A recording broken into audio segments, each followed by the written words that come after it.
Hello friends, स्वागत आहे तुमचं माझ्या चॅनलवरती. फ्रेंड्स, तुम्हाला जर व्हिडिओ आवडला तर व्हिडिओला लाईक करा, चॅनलला सबस्क्राईब करा आणि बेल आयकॉन दाबायला विसरू नका. गंध कस्तुरीचा. पुण्यातील एका छोट्याशा पुस्तक प्रदर्शनात ती भेटली होती. कस्तुरी. तिचं नावही तितकंच मोहक होतं जितकी ती स्वतः होती. डोळ्यात चमक, चेहऱ्यावर खरेपणा आणि वागण्यात एक सौम्य साज. अजय तिथे आपल्या मित्रासाठी पुस्तक शोधत फिरत होता आणि एका स्टॉलपाशी त्यांचं आणि कस्तुरीचं पहिलं अपघाती भेट झालं. दोघांचा हात एकाच पुस्तकावर गेला. "हो सॉरी," कस्तुरी हसत म्हणाली. "माझंही तेच म्हणणं आहे," अजयनेही हसून उत्तर दिलं.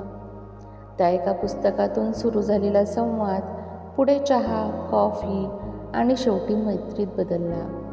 कस्तुरी एका नामांकित कॉलेजमध्ये मराठी साहित्य शिकत होती, तर अजय एक ग्राफिक डिझायनर म्हणून नुकताच स्थिरावला होता. दोघांचे क्षेत्र वेगवेगळे असले तरी दोघांचं मन सृजनशील होतं. कवितांवर, चित्रांवर, आयुष्याच्या लहान सहान गोष्टींवर ते बोलत राहायचे. कधी नदीच्या काठीवर हातात चहा घेऊन कवितेच्या ओळी वाचल्या जायच्या, तर कधी पावसात भिजताना शब्दांमध्ये प्रेम झिरपत राहायचं. अजयला तिच्या डोळ्यात एक स्वप्न दिसायचं, स्वतः एक पुस्तक प्रकाशित करण्याचं. अजयने ठरवलं तोच त्या स्वप्नातला पहिला वाचक आणि पहिला पाठीराखा होईल. प्रेम फुलत होतं, पण आयुष्य सरळ कुठे असतं. कस्तुरीचं घर मध्यमवर्गीय होतं. तिच्या वडिलांना वाटत होतं की तिचं लग्न एका शासकीय नोकरी असलेल्या स्थिर मुलाशी व्हावं. अजय एक कलाकार, त्याच्यासाठी स्थिर नव्हता. तू त्याच्यावर प्रेम करत असशीलही, पण प्रेमात पोट भरत नाही ग कस्तुरी. तिच्या बाबांचे शब्द कस्तुरीला चटका लावून गेले. कस्तुरीने एक दिवस अजयसमोर हे सगळं सांगितलं. "मी तुझ्यावर प्रेम करते अजय, पण मला घरच्यांना समजवायचं आहे आणि त्यासाठी मला वेळ लागेल." अजय म्हणाला, "कस्तुरी, मी वाट पाहीन, कारण तूच माझं आयुष्य आहेस." कस्तुरीने कठोर मेहनत घेतली. एक स्पर्धा जिंकून तिच्या कथा एका प्रकाशाच्या नजरेत आल्या. तिचं पहिलं पुस्तक प्रकाशित झालं, गंध कस्तुरीचा. आणि या पुस्तकाच्या मुखपृष्ठाची रचना अजयने केली होती. प्रकाशनाच्या दिवशी तिच्या वडिलांनी पहिल्यांदा अजयला जवळून पाहिलं. शांत, समंजस आणि त्यांच्या मुलीच्या स्वप्नाला पंख देणारा. "आम्ही चुकीचं आकलन केलं होतं," तिच्या बाबांनी नंतर कस्तुरीला सांगितलं. "हा मुलगा खूप मोठा होईल आणि तू त्याच्या सोबतीने आणखी उंच उडशील." कस्तुरी आणि अजयचं लग्न ठरतं. कस्तुरी आणि अजयचं लग्न लहान संच पण मनापासून झालं. लग्नानंतर ते दोघं मिळून एक लहानसं प्रकाशन केंद्र चालवायला लागली, जे नवोदित लेखक, कवींसाठी खुल्लं होतं. त्यांच्या घरात दर रविवारी सुगंध दरवळायचा, कधी अत्तराचा, तर कधी कॅमेऱ्याच्या पटावर पडलेल्या हसनाचा, तर कधी नव्या कवितेच्या, तर कधी जुन्या आठवणींचा. गंध प्रेमाचाही त्यांच्या दोघांच्या प्रेमाची खूण आहे, ज्याचा सुगंध आयुष्यभर दरवळत राहील. लग्नानंतर कस्तुरी आणि अजय दोघांनी मिळून एक छोटंसं घर घेतलं. खूप मोठं नव्हतं, पण ते घर दोघांचं होतं. एकमेकांप्रती प्रेम, आदर आणि स्वप्नांचा सुगंध त्यात भरून राहिला होता. अजयने त्याचं डिझायनिंग स्टुडिओ सुरू केलं आणि कस्तुरीने आपलं लेखन चालू ठेवलं. तिचं दुसरं पुस्तक अनक ही भावना प्रचंड गाजलं. ती आता विविध साहित्य संमेलनामध्ये बोलावली जाऊ लागली. पण त्याचवेळी आयुष्याने एक नवं वळण घेतलं. कस्तुरी प्रेग्नंट होती. तो दिवस अजूनही दोघांच्या लक्षात होता, जेव्हा सोनोग्राफीमध्ये दोघांनी पहिल्यांदा त्यांच्या बाळाची धडधड ऐकली होती. अजयच्या डोळ्यात आनंदाचे अश्रू होते आणि कस्तुरीचं मन भरून आलं होतं. पण ही गर्भधारणा तशी सोपी नव्हती. कस्तुरीचं आरोग्य बिघडत होतं. डॉक्टरांनी तिला जास्त आराम घ्यायला सांगितला होता आणि अजयने सगळं काम घरातूनच करायचं ठरवलं. जेवण, औषध, कस्तुरीची काळजी सगळं तो प्रेमाने करायचा. "अजय, मी काहीच करत नाही, आता तू इतकं झिजतोयस," कस्तुरीने एकदा अपराधी भावनेने म्हटलं. अजय फक्त हसला. "कस्तुरी, तूच तर माझं आयुष्याचं पुस्तक आहेस आणि आत्ताच त्याच्या दुसऱ्या पर्वाची सुरुवात होतीये. 9 महिन्यांनी त्यांच्या घरी एका छोट्या गोंडस मुलीचा जन्म झाला. तिचं नाव त्यांनी काव्या ठेवलं. काव्याचं नावही त्यांच्या आयुष्याच्या सर्जनशीलतेचं प्रतिबिंब होतं. कस्तुरी आई झाली, पण तिला तिचं लेखनही थांबवायचं नव्हतं.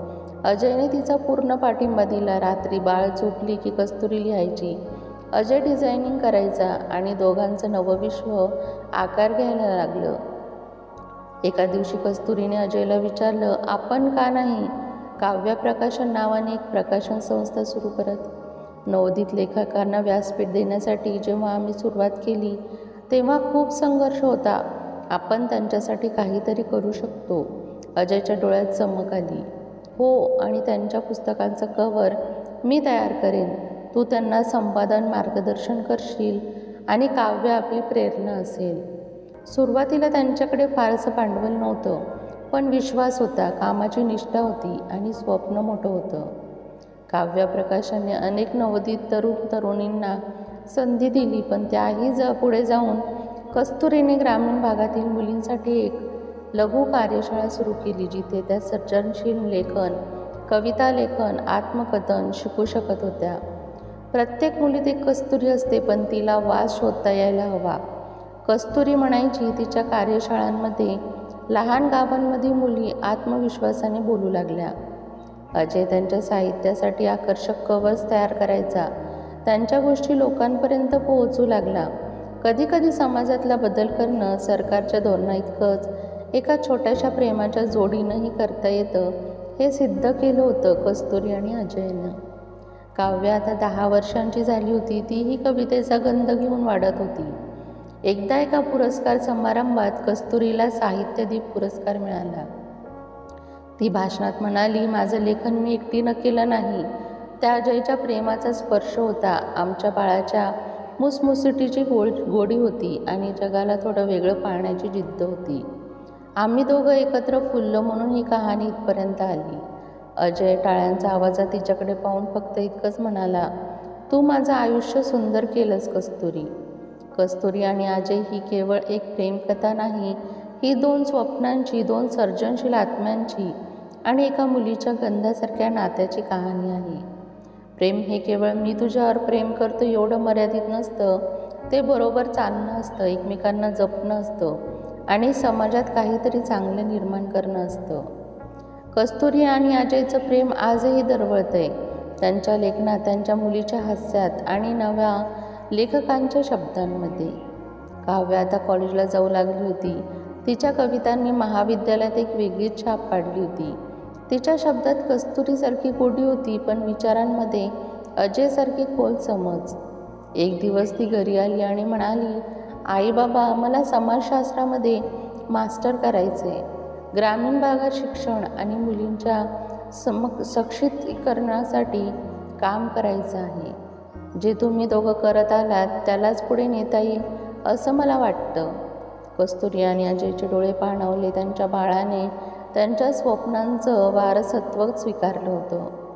अजयला वाढदिवसाच्या दिवशी एक छोटंसं सरप्राईज देण्यासाठी कस्तुरीने खास काही कविता लिहून ठेवलेल्या.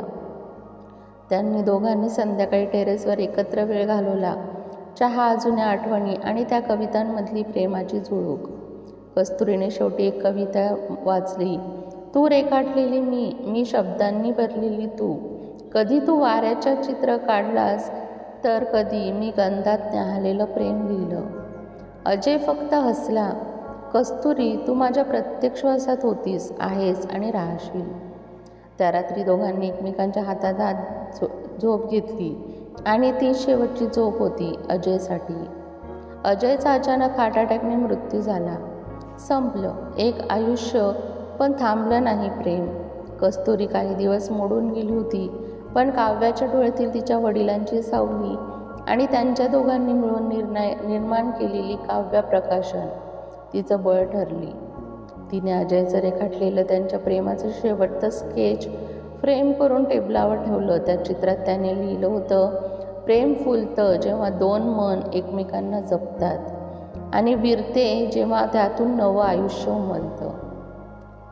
आजही काव्य प्रकाशन यशस्वी आहे. कस्तुरी अनेक मुलींसाठी आदर्श ठरली आहे, कारण काव्या आता एक सशक्त सामाजिक कार्यकर्ती बनली आहे, आपल्या आईवडिलांच्या स्वप्नांना दिशा देणारी.